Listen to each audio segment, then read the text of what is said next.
नमस्कार बाळांनो, मी बबूआजी आज तुम्हाला मी चपात्या करायच्या कशा त्या दावते.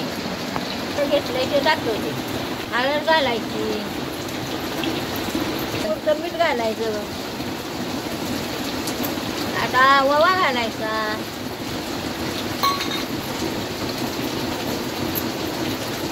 लाल तिखट आहे नुसते मिरची मीठ हे टाकायचं.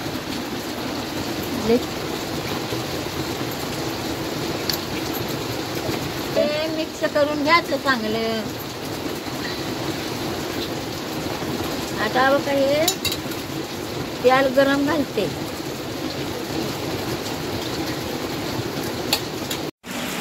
आता हे तेल घातल्यावर चांगलं मिक्स करून घ्यायचं.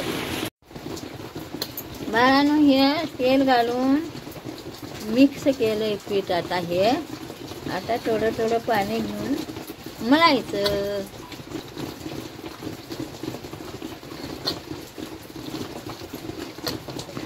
बाळांनो पीठ मळून झालंय.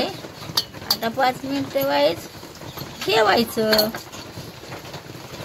आता हे गोळा असा ठेवायचा. नंतर आपण चपात्या लाटून घ्यायच्या. 5 मिनिटं झाली त्या बाळांनो. आता गोळा करून घेते आणि नंतर लाटते. बघा मैद्याचंच पीठ घेतलंय. सगळं गोळा करून झाले ती.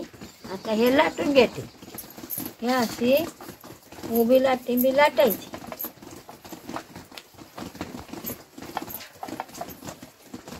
आणि ही बघा अशी फिरकीनं त्याला अशा पकड्या पाडायच्या.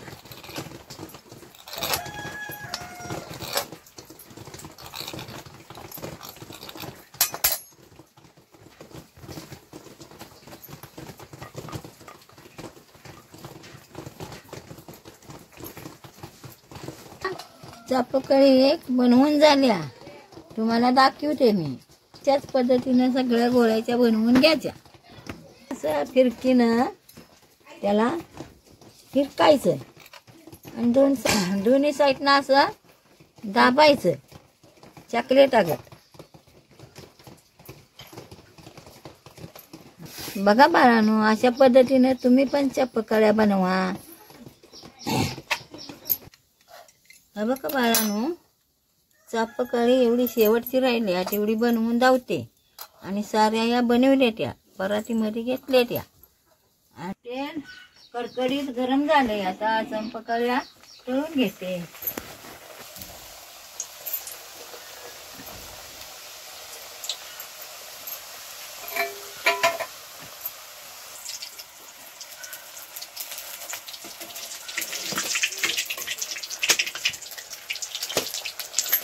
एक साईडनं तळलं की दुसऱ्या साईडनं बी चांगलं तळून घ्यायचं.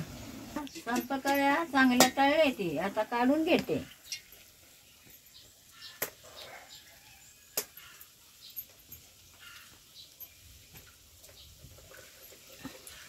कारण लग्नात आम्ही असे चपाकळ्या डबा भरून नेतो केळवणाला. आणि काय बी करायचं काय बी करतो. लग्नातली लाडू चकल्या काय बी असं डबं भरून नेतो आम्ही. अशा पद्धतीनं आता साऱ्या या चपाकळ्या तळून घ्यायच्या. मैद्याच्या पिठाच्या ताट भरून एवढ्या चपाकळ्या बनवून येते.